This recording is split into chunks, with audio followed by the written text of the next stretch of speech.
कपड़े धोने वाली बहू। शादी के पहले से ही विभा को कपड़े धोने का बड़ा शौक था। कभी नल के नीचे तो कभी तालाब के पास। अरे मेरी नीली वाली लुंगी नहीं दिख रही है।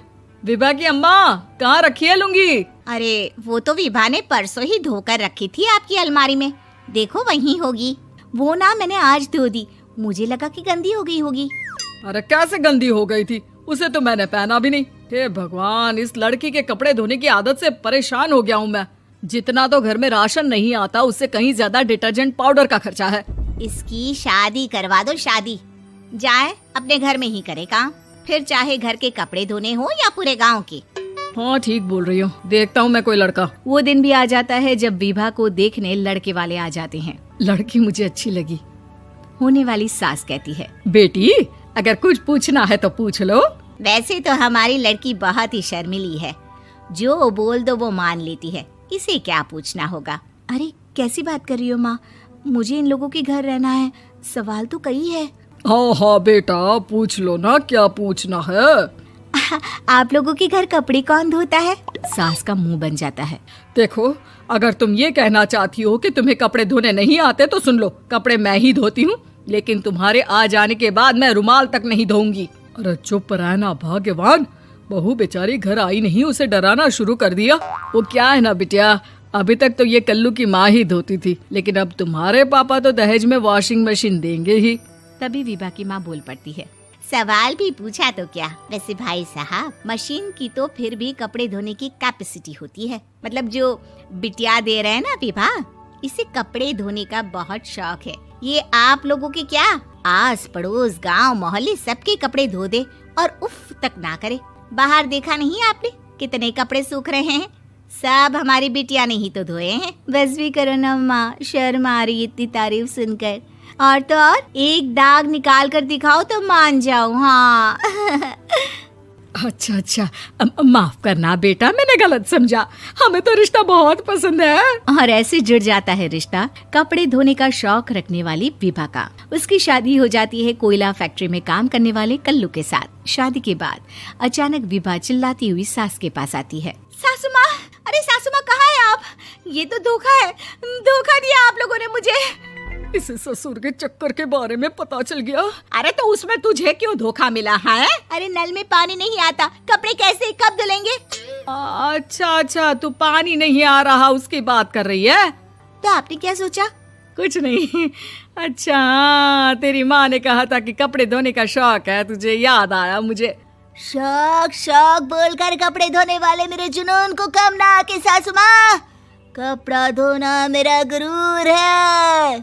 तभी पति भी वहाँ आ जाता है। अभी मैंने इसे सनी देओल की फिल्म दिखाई है, उसी के डायलॉग मार रही है माँ। अच्छा सुन, साफ बता रही हूँ, पानी सुबह 4 से 6 और शाम को 10 से 12 आता है, समझी? विभा टाइमिंग सुनकर हैरान हो जाती है। ये क्या भूतों का मोहल्ला है? सुबह 4 बजे उठकर कौन कपड़े धोता है? 4 बजे टंकी में पानी जाता है, फिर सारा दिन धोना ना, किसने मना किया? अरे कैसी बात कर रही हैं? 200 लीटर की टंकी में कितने कपड़े धो लूंगी मैं? सुबह ही उठ जाऊंगी मैं। अब क्या था, विभा सुबह 4 से लेकर रात के 12 बजे तक कपड़े ही धोती रहती। एक रोज सास पड़ोस से निकलकर कहीं जा रही होती है कि साथ वाली कहती है, हाँ कल्लू की माँ, जरा ये बताओ कि 2 साड़ी है, 2 ब्लाउज और एक पेटीकोट और एक नाड़े वाला लंबा कच्छा। हाँ तो? अरे तो क्या, कितना लोगी धुलाई ये बताओ। धोबन दिख रहे हैं हम क्या? हमारे पति सरकारी नौकरी से अभी रिटायर हुए हैं और बेटा सुपरवाइजर है कोयला फैक्ट्री में। धोबन समझ रखा है हमें? हाय रे कल्लू की अम्मा, माफ कर दो, वो तो मोहल्ले में यही सब बता रहे थे कि तुमने बहू को कपड़ा धुलवाने के काम में लगा दिया है। सास को पड़ोसन की बात सुनकर गुस्सा आ जाता है। वो घर पहुंचती है जहां घर के बाहर ही इतने सारे कपड़े सूख रहे होते हैं जितने कि किसी धोबन के घर पर। अरे ओ कल्लू की दुल्हन, बाहर निकल। माँ जी यहीं आ जाओ, बाथरूम में चादर धो रहे हैं हम। अरे अभी हम धोते हैं, तुमको बाहर निकलो। ये आस पड़ोस वाले बोल रहे हैं कि हम बहू से कपड़े धुलवा कर उसे कपड़ा धोने वाली बना दिए हैं। अरे छोड़ो ना माँ जी, किन लोगों की बातों में आती हो? आस पास के लोगों का तो काम ही होता है कि वो किसी तरह सास बहू को लड़ा दे। बहू सारे घर के कपड़े धोती है, ये क्या कम है? बोलिए। सास को भी लग जाता है कि वो बहू का ये सनकीपन नहीं छुड़वा सकती, इससे अच्छा है कि खुद ही चुप हो जाए। एक रोज सास और बहू मंदिर जाते हैं, जहाँ सास की साड़ी वहाँ खड़ी भीख मांगने वाली से मिलती है। माँ जी क्या बात है, आपकी साड़ी उस भिखारन से कितनी मिल रही है ना? हाँ हाँ देखो तो, दोनों की साड़ी मिल रही है। क्या बात है कल्लू की अम्मा, तुम खुद को तो अफसर की बीवी बताती हो और ऐसी सिंपल सी प्लेन साड़ी पहनकर घूमती हो। सिंपल और प्लेन नहीं है ये साड़ी। तो क्या सोने के धागे से फूल बने हैं? कुछ भी सासू माँ, कुछ भी। हाँ बने थे इस साड़ी में सोने के धागे से फूल। मेरे पति लेकर आए थे मद्रास से स्पेशली मेरे लिए 10,000 की। ताहे भाई साहब इस भिखारन के लिए भी सेम टू सेम साड़ी लेकर आए होंगे 10,000 की। सास उस वक्त तो कुछ नहीं कहती, लेकिन बहू के साथ घर आती है और अलमारी से एल्बम निकाल कर लाती है। ये साड़ी देख रही है, ये वही साड़ी है जिसे मैंने अभी पहना था। इस साड़ी में ये जो चमकदार फूल दिख रहे हैं ना, ये सोने के धागों से काढ़े गए हैं। लेकिन तू लोकल वॉशिंग मशीन ब्रश से घिस घिस कर सारे फूलों को निकाल कर साड़ी प्लेन कर दी।